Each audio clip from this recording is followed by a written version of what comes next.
Welcome to Real Estate Investing for Women. On this show, you will learn how to create wealth through real estate the blissful way. That means with very little stress and very little time. We talk about strategies, mindset, heart set, money smarts, resources, and so much more to ensure you're able to create the success you most deeply desire. Now, here's your host, Moneeka Sawyer. Hi there, ladies. Happy Tuesday. Hey, welcome to February of 2022. How has this year been going for you so far? You know, I actually have to say, I felt really blissful in this transition from 2021 to 2022.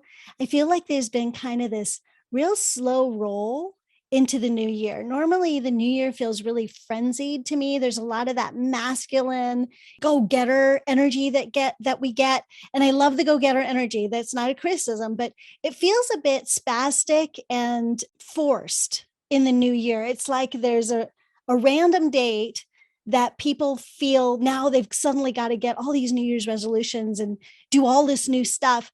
It's not realistic. It's not based on what their true ambitions are. It's kind of this, like I say, this contrived idea of who we're supposed to be in the new year. I've been trying to not do that over the many years, the many past years. But what's interesting is that if we have that global energy, we all get kind of swept into it. Whether we in our own lives do it or not, it's still there. That energy is still there and it impacts and influences us. So what's fun this year is that I have felt kind of this slow, gentle flow, like the flow of a river into this new year. And I've loved it.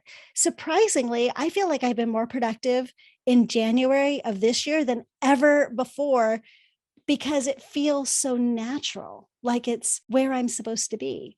So I hope that you guys are feeling that same energy. I'm feeling that globally. I hope you're feeling it too. And I hope that so far your year has just been amazing. Now, as we move forward, I wanted to share with you a show that I did a while ago with Hal Elrod. He is the author of The Miracle Morning. And I know many of you guys loved that episode. I got great responses. But I was also on his show and we talked about, can money buy happiness? Which is the ultimate question I get all the time, right? People are like, Moneeka, do you think that money can buy you bliss? I've got all sorts of responses to that. And I thought it might be fun for you to hear Hal and I talk about this and our meeting of minds on this, and also the places where we don't necessarily agree. It was a great conversation. And Hal's podcast is actually called Achieving Your Goals Podcast. So I thought it was really appropriate to be talking about goals and how money impacts those goals so early in the year, sort of as we're moving into this year. So I hope you enjoy this show as much as I enjoyed doing it. Hal is fascinating. I love him, and I hope you love him too. So enjoy the show. Hello and welcome to the Achieve Your Goals podcast, the show that empowers you to wake up to your full potential and achieve your biggest goals and dreams. I am your host, Hal Elrod, and I invite you to join us each week as we share actionable strategies to take your life to the next level, as well as interview world-class experts and entrepreneurs who have achieved extraordinary goals themselves, and we ask them to give you a peek behind the curtain and teach you exactly what you need to do the same. Ready? Here we go. Here we go, goal achievers. Hey, it's Hal Elrod. In case you didn't know, maybe it's your first time listening, I don't know.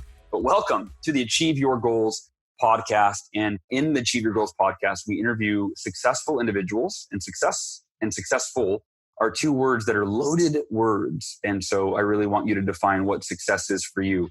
Is it happiness? Is it health? Is it financial freedom? Is it the impact you make in the world or the legacy you leave? Or is it all of the above? And I would say that for me, success is really all of the above and then more that I didn't even mention. But today we're going to approach success from a different way. And if I was summing it up in one word, success in the context of today's conversation that you're about to hear with Moneeka Sawyer, in one word, success is bliss.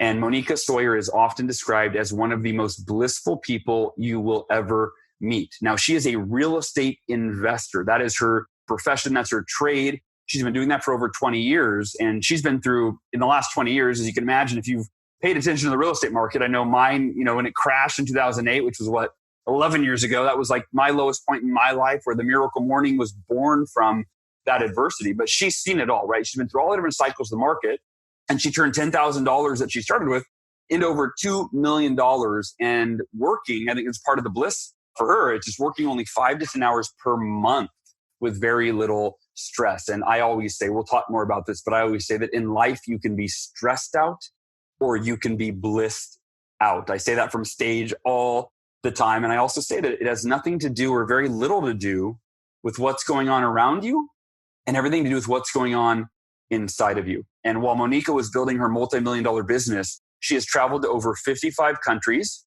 She dances every single day. Again, part of her bliss. And she spends lots of time with her husband of over 20 years. And she is also the international best-selling author of the multiple award-winning book, Choose Bliss, The Power and Practice of Joy and Contentment. She is the host of the podcast, Real Estate Investing for Women, and her expertise in bliss-filled laugh. You're going to hear that today. I guarantee it. If I can make her laugh, right? But I don't think I have to even make her laugh. There it is. You just heard it. Yellow preview. She just laughs. I was on her podcast and she laughs a lot. She's happy. She's healthy. She's been featured on stages, radio, podcasts, and TV stations, including ABC, CBS, Fox, and the CW, impacting over, you ready for this? 100 million people. And today we're going to make it 101 million plus people as you listen to this podcast. Moneeka, welcome to the Achieve Your Goals podcast. Hey, Hal. Thank you so much for having me. You are so welcome. And it really is a pleasure. I was on your show a while back, and occasionally I'm on a show and I love the energy so much of the host that I go, will you come on my show? Right? Will you bring that laugh and that bliss and that message that you have to the Achieve Your Goals listeners? So I'm grateful that you're here. And this is it's a word, bliss, that for me is so rich with meaning. Mm-hmm. And I want to ask you for your definition. A lot of people ask me when I'm on their show, how do you define miracle? Like, that's a loaded word. Well, bliss is kind of a mysterious word, maybe loaded.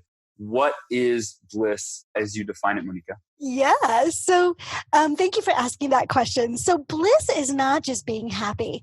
It's a much deeper sense of joy and contentment and the absolute confidence that you can handle anything that comes your way.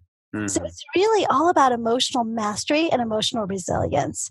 And like what you talked about, I always say, and this is, I think, one of the things we really connected on also on my podcast was, I always say you can't control what happens on the outside, but you must control what happens on the inside. Sounds like you and I are pretty like-minded. I know. Yay! I like that, right? They say there are no new ideas. And I've been studying metaphysics a lot lately. I've been studying the collective field of consciousness. And it is interesting that when I often will talk to somebody like you or read a book, and I'm sure you experienced this, and you're reading something and you go, or you have like an idea that you feel like is an original idea that you've never heard. And then you realize that, oh, that was in Think and Grow Rich 100 years ago. Or that, you know what I mean? Like, oh, that was being taught by, that was in the Bible. Oh, right. Like, that collective field of consciousness, of intelligence that we can all tap into if we want to. Yeah. So, all right. So bliss is, so you used some words there, happiness, joy, but you talked about emotional resilience, and emotional mastery, and what happens inside of you versus what happens outside of you. So how did you come to this idea of bliss? I mean, to the point where you're writing, that old phrase, right? They practically wrote the book on this. No. You actually wrote the book on this, right? So you wrote the book, Choose Bliss. So how did you come to this idea of bliss? Yeah. So, I was actually... Hal, I was born in a part of America where I was the only person in school that was not white. And so because of that, as a very young girl, I was bullied and humiliated and tormented constantly. And I learned very early in life that life was hard, that people weren't going to like me, and that I was all alone. And you can imagine that's not a very blissful or happy place to be. So as I grew up, the torment became much worse. It actually got violent, and there were some horrible things that happened that boys do to girls. And then after all of that, I was in a car accident where I was sitting at a red light and a guy was going 50 miles an hour and just smacked me from behind. And I became a cripple and was told that I was never going to really walk again. And that's not horrifying enough. But what you don't know is that I had been dancing since I was 3 years old. And my biggest, deepest dream was to become a professional dancer. And now here I was with no legs. And so I went through this whole period of, and I know that you can relate to this story, but I went through this period of, I'm not going to be in a chair. I am going to walk again. I'm not just going to walk again. I'm going to dance again. I'm going to compete again, you know? And yay me. And I went after it, right? I saw the right doctors. This was in the years when there was no real holistic healing, but I still would see a chiropractor. I'd see acupuncturists. I'd see all these healers, and it just never got better. And what age, by the way, was the accident? The accident, I was 21. Okay, got it. Yeah. So things weren't getting better. The pain was still completely overwhelming. And as I realized that things were not getting better, about a year in, I started to feel hopeless. Like, I can't see the light at the end of the tunnel. It's not getting better. I'm not able to find my path. And I started to fall into a very deep depression. And I remember it had been about a year of me kind of sinking down this hole where I was still in so much pain. And one day I had been in bed for about a week and just crying, and I had the covers pulled over my head. I don't know if anybody else can relate to this, but just like so depressed. And I woke up this one morning and I heard my mom's voice in my head. And she said, "Moneeka, get out of bed and go get some air. You'll feel better." And so thanks, Mom, right?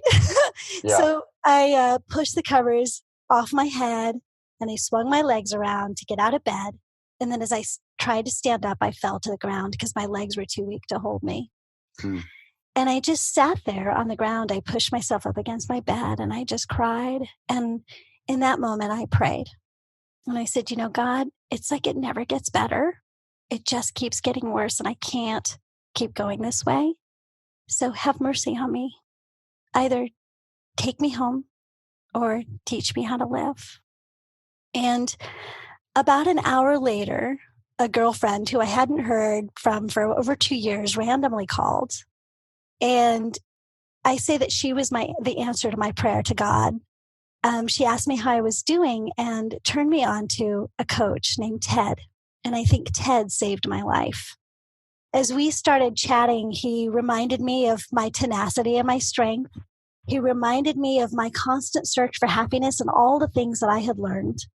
And then he added some of his own new skills. And together we brought me back. And it was amazing. You make a decision to live and to be blissful, but then you have to go through the journey, right? To get there. So it wasn't an easy journey, but once the decision was made, I went for it. And together we brought me back, and I started to experience life in a way I'd never experienced it before, just with so much joy and bliss. And where before I thought happiness is so fleeting, it was dependent on if I had no pain or if someone I loved was near me or if I had the right things or was around the right people. In those days, I thought happiness was really fleeting. But now I could really see that bliss was really about what was going on inside of my mind and my heart and my soul. So Ted was so excited about my recovery. And so he hired me on as a bliss mentor underneath him as a coach. And I started dealing with his executive clients. And again, it was funny because I would talk to these guys, right? They're super successful. And how do we define success? And I know there's lots of different definitions, but they had like tons of money, the perfect house, the perfect marriage, the cute kids, the adorable dog, the white picket fence, the nice car. They had it all, right? Yeah. But as we talked about why their business was failing, what we found is that they were no longer happy. They were not motivated. They weren't inspired. They weren't creative. And so I took my lifelong journey and all the skills I had developed and what Ted taught me, and I started to teach these amazingly successful men how to find joy again. And that's actually how I came to Bliss. And that's how I moved into my work. And that's why I wrote my book, because the thing about coaching is I can only reach people one-on-one. Speaking in groups, I can only reach so many people. But a book can and has reached millions and millions of people to create bliss around the world. Moneeka, you and I don't know if I'm the male version of you or you're the female version of me. I don't know how. I had that same feeling. It was amazing. Right? Like in an accident, did some inner work, discovered like a better way to live free from emotional pain and be blissed out and happy and grateful, authentically, all of those things. And then the feeling of responsibility that, hey, that's how we can impact the world, is to put it in a book. I wrote The Miracle Morning. You wrote Choose Bliss. I mean, wow. Yeah, I'm just like, I'm getting chills at how aligned our stories are. Just, two souls that, are on a similar journey. So very cool. Well, let's start with this. Let's get actionable. I want to be practical and actionable. I think too many teachers and messengers and authors and whomever are very philosophical, and they teach you philosophy, which, can be helpful. But if it's not actionable, you don't change your behavior. You often forget the philosophy, or, life gets in the way of the philosophy, or your emotions get in the way of philosophy. So with all that said, give us one tip that we can use to be more blissful.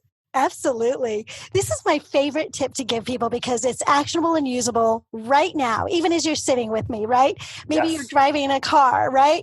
And then suddenly someone cuts you off and you're like, oh, you get irritated, right? And you can feel this emotion happening. And this can happen in lots of cases, right? Whether it's at work, whether you just got cut off, but I'm just going to use the cutoff one because a lot of us can relate to that. So when you're in a moment where you're not blissful, you're really like the opposite of blissful, right? You can create a bliss moment. And this is what you do. Someone just cut you off in traffic, let's say, and all of a sudden you're upset, right? Why are you upset? It's not because of what just happened. It's the meaning that you give that, right? Suddenly a story happens in your mind about, I can't believe they cut me off. What if they had hit me, right? All of these stories happen in your mind. That's actually what causes the stress. Mm-hmm. So this is how you do a bliss moment. You stop those stories in your mind. You do a complete interrupt. So for me, I'll say, Moneeka, stop. Literally interrupt the thought. Yep. Then I drop into my body, roll my shoulders back a little bit, relax my body, take a couple of deep breaths. And now you're in a place of being grounded and centered and compassionate. And you can approach your life, whatever decision, whatever situation, whatever you're doing, you can approach that situation from this place of heartfelt bliss. So let's say something happens, somebody cuts you off, and you're upset about it. Mm-hmm. So I'm following your process. So I say, interrupt the thought. Mm-hmm. And all right, Hal, knock it off.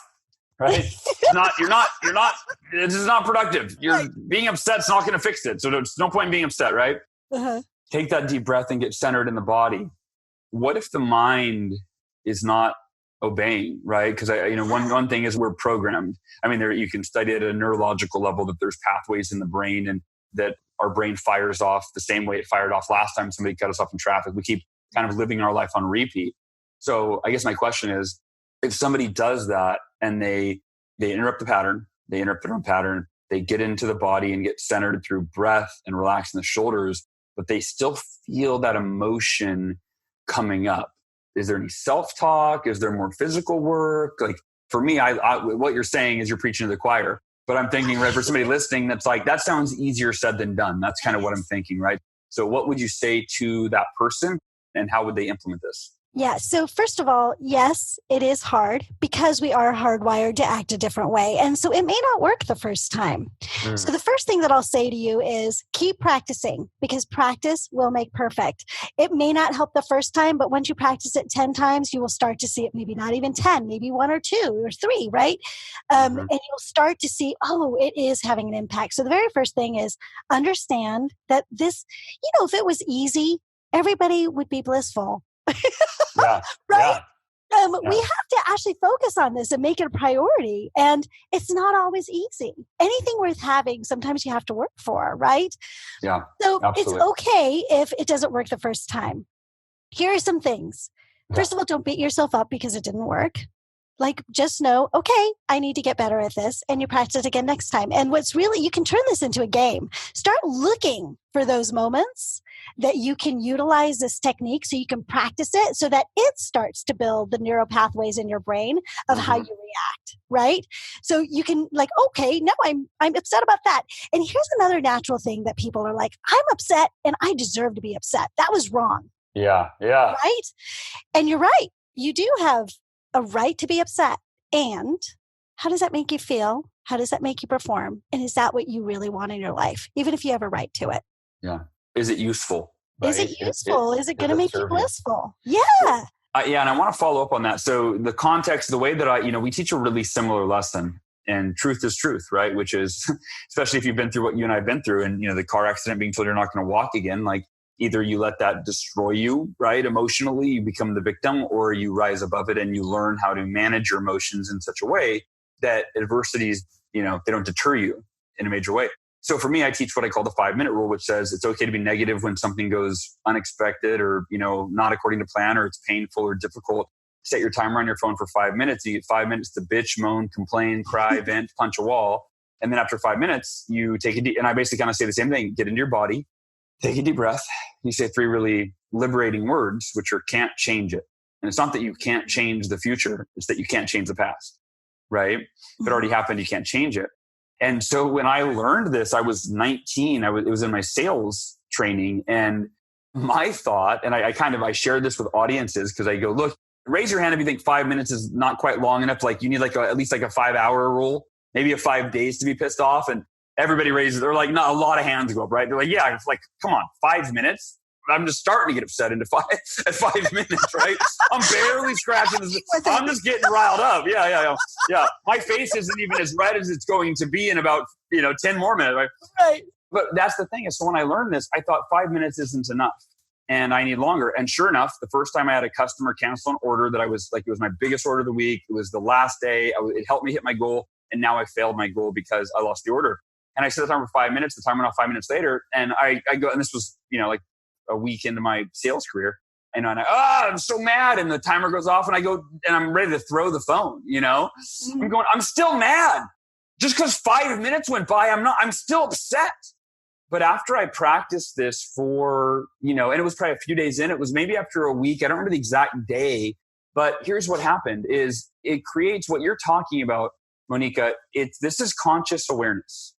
Either you're reactive or you're proactive in terms of how like you said, the meaning that you're giving to the things in your life that aren't pleasant or aren't desirable or you didn't expect or want. Mm-hmm. And the idea is that when the timer would go off, the first few times it wasn't enough time. And then each time I was being consciously aware that, wait, there's no point in dwelling on something I can't change. Like there's no point in staying upset. Like I said in the opening when I was introducing you, you can be stressed out or you can be blissed out. Doesn't matter what's happening to you. It's the meaning that, as Moneeka said, you give it to it and your response. And so what happened is, and I can literally picture the moment. I was in my apartment. I had another woman cancel an order and there might have been an appointment. It was one of the two, but anyways, it was where I was like, it was the last day toward my goal. And I set the timer for 5 minutes and I got up and I'm like, oh, son of a, I can't believe she canceled that order. Like I needed this so bad. Oh, I have no time to make up for this, man. And I picked my phone back up and I had 4 minutes and 32 seconds left. And I went, wait a minute. What's the point of me being upset for another 4.5 minutes? I could just turn the timer off right now and say, can't change it and accept it and be at peace with it and schedule more appointments. That seems like a better use of my time and energy. Mm-hmm. So the 5-minute rule, within a matter of a week, it turned into the 5-second rule where I'm like, I just need to vent for a second. And then there's no point in changing it. So I love what you're saying. And, I played that devil's advocate of like, okay, well, what if you do that? And, you interrupt your thought, the pattern, you get centered in your body, you relax the shoulders, you take the deep breath, Moneeka, like you said, and then you just kind of give yourself permission to feel that bliss. But what if you're still upset? And then for me, that was it. Is like, well, after a matter of days or a week or so, I realized I was reconditioning the meaning that I've been giving to adversity my entire life, realizing, oh, I'm not a victim.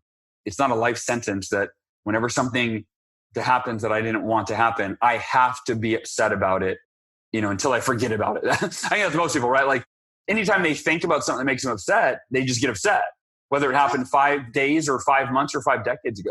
Yeah, and people do carry it for 5 decades, right? Yeah. It's still there for you. And it's like, really, is that still serving you? And what I really love is I asked you to be on my podcast because I listened to some of yours and I love this 5-minute rule thing, because one of the things that I used to say is you do actually have a right to your emotions. You do. Like you say, truth is truth. And sometimes things suck. Yeah. And that's the truth.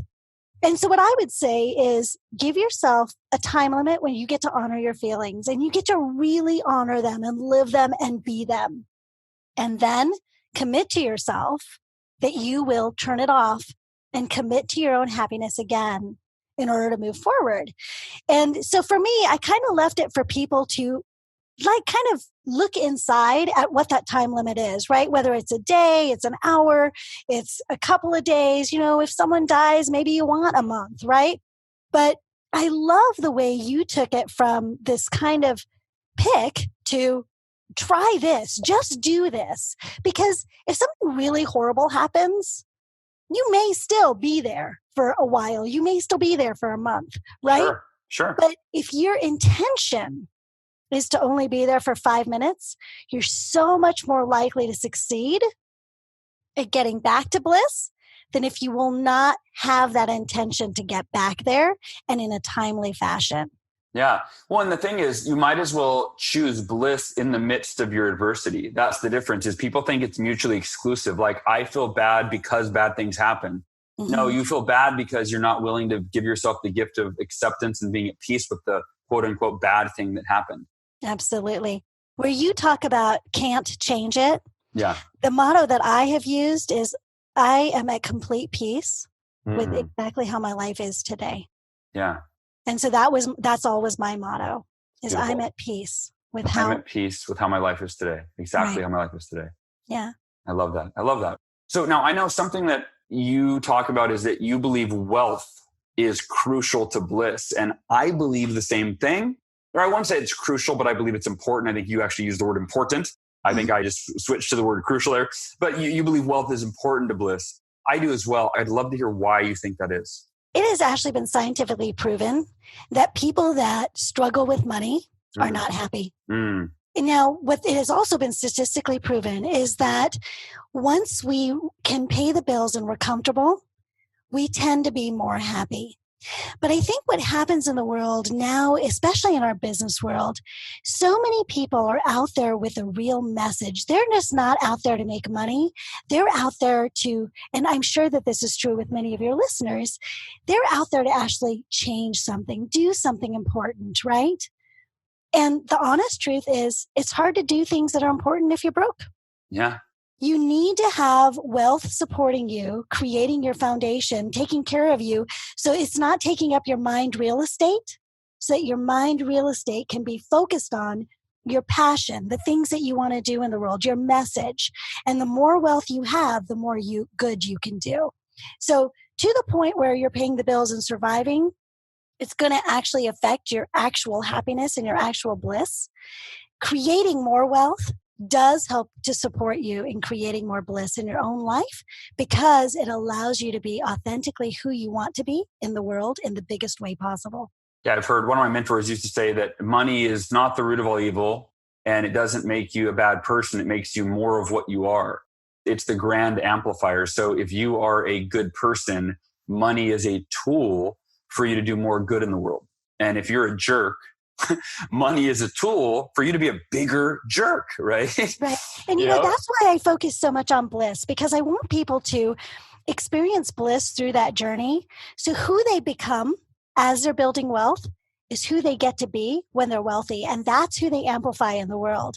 We're so aligned on that, because you don't want to be amplifying the parts of you that are not the most beautiful parts. As a blissful person, you can amplify that bliss through your work into the world. And that's the important thing, right? Yeah, it absolutely is. And let me ask you this then. You know, there's a very cliche saying that money can't buy happiness. Would you agree with that? Or would you say that money does buy happiness? I think that it does actually buy happiness in the way that I just talked about, in that people who are broke it's a lot harder to be happy. Now, let me just qualify this. Yeah. I don't believe that we have to be rich to be happy. Sure. I don't believe that we actually have to be at the mercy of everything around us to be happy. We've already talked about that. Yeah. But what I will say is that being in pain makes it more difficult to be blissful. It just does. It's harder work. So if you're physically in pain, emotionally pain, or financially in pain, you are going to have a harder time finding happiness. It doesn't mean it's impossible. It just means that it's less probable. Yeah.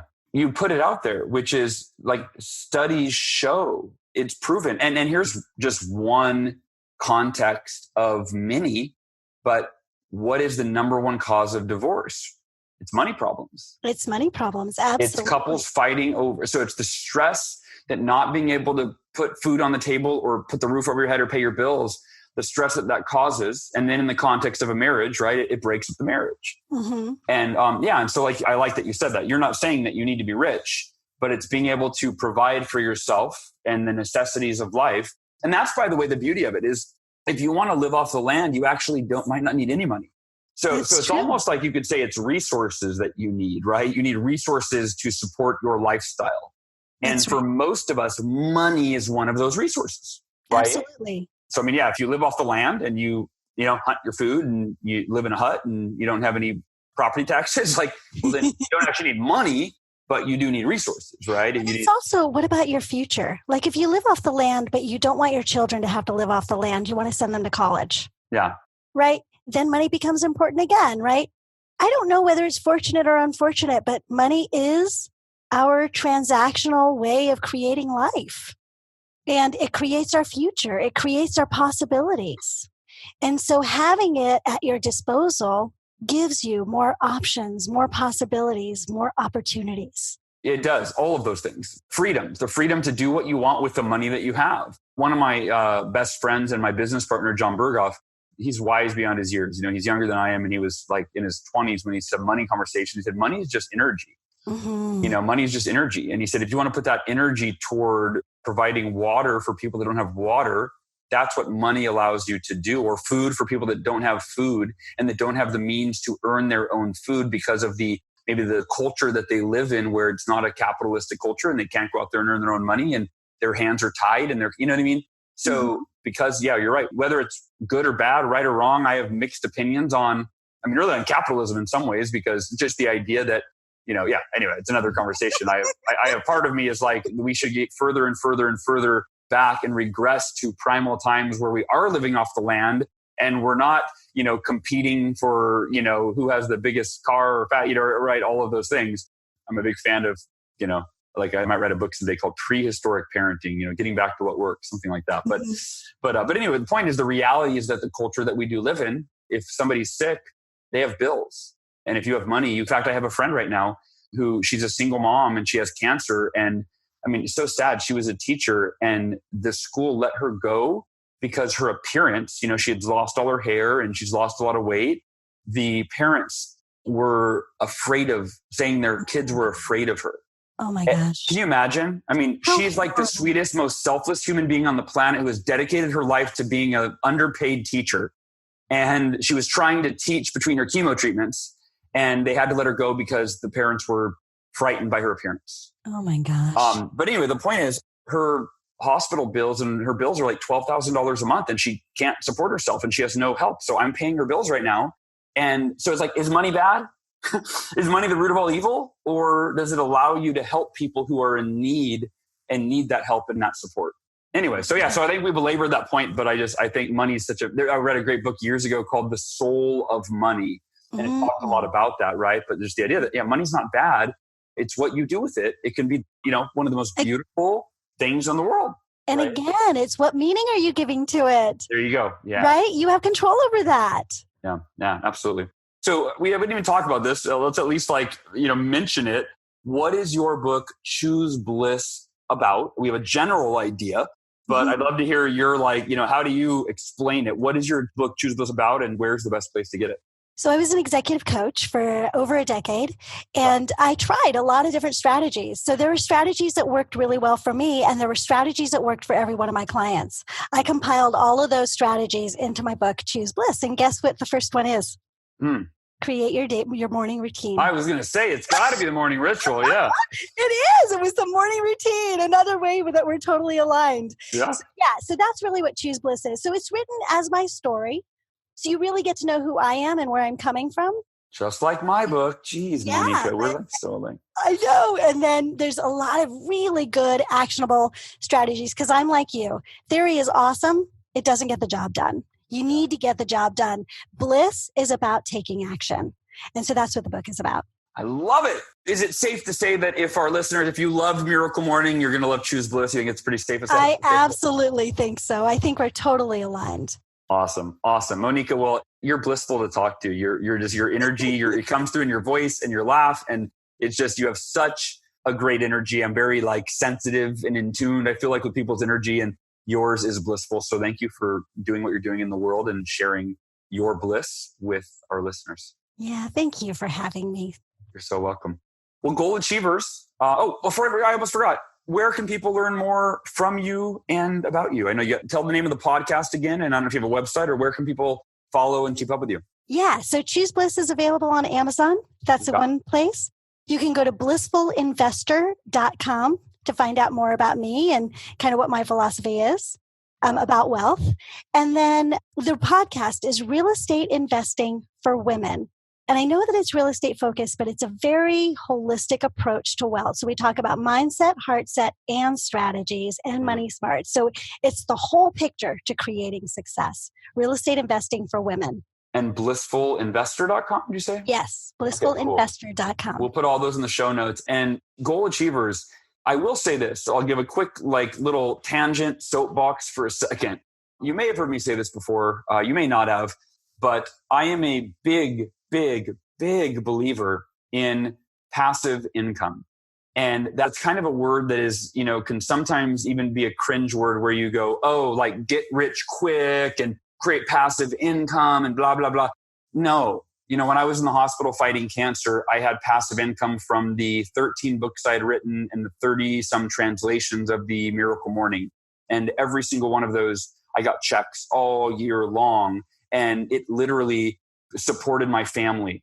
And I truly believe that one of the most important things that you can do if you live in our society where, you need income to put the roof over your head and buy your food, if you're not living on the land, so to speak, right? Which I think is probably, 99.9%, give or take, of our listeners, creating passive income. And that's what I like, Moneeka. That's, we didn't focus on that today. But I would just say, go to Moneeka's websites. And I would imagine whether you're, it's for women, but I'd imagine men could probably implement the same investing strategies. And, I don't think that they're right. It's like, oh, you're a man, these won't work for you. But I just, investing in real estate, unless you're going to be an author, and the thing about writing books and making money off your books, it's much harder. I'm very blessed and fortunate, and even I'll say lucky, that my books have generated significant income, because it's not common. It's harder to duplicate. Real estate investing, I always, when I'm coaching clients or talking to friends or whatever, and they're like, how do I create passive income? Should I write books? I go, no. You can, but if you want more of a surefire way, and my best friend, one of my best friends in the whole world, Matt Recor, he was ready to retire at 35 by investing in real estate, and he's still going, but yeah. Yeah, it truly is the easiest way to create wealth and passive income. It really is. It really is. And my other best friend, David Osborne, he could retire, I think his net worth's $100 million, and it's all from real estate investing, So anyway, I didn't mean to go too far into that, but I just, because we talked about, like Moneeka said, that in terms of bliss, wealth is a big part of that, and that financial freedom. You don't have to be rich, but financial freedom does bring such a quality of life where you're not stressed about it. So anyway, check out Moneeka's stuff, blissfulinvestor.com, the Real Estate Investing for Women podcast, and check out the book on Amazon, Choose Bliss, The Power and Practice of Joy and Contentment. And goal achievers, I think that's it for today. I love you. I appreciate you.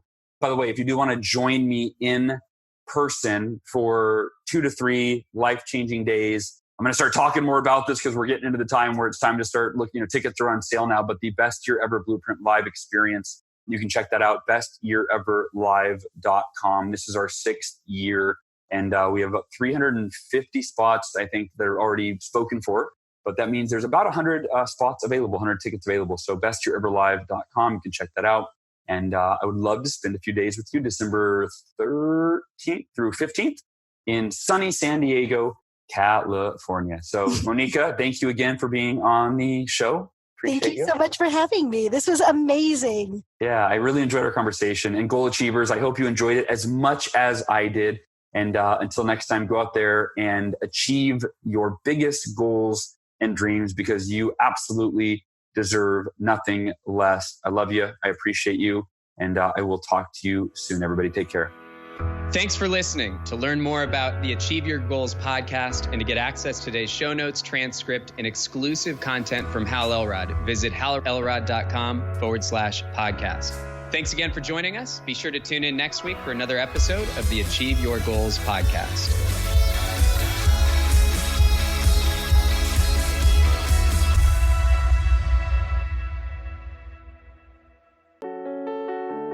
I hope you enjoyed today's show. If you'd like to find out more about how to become a blissful millionaire, go to blissfulinvestor.com. See you next time.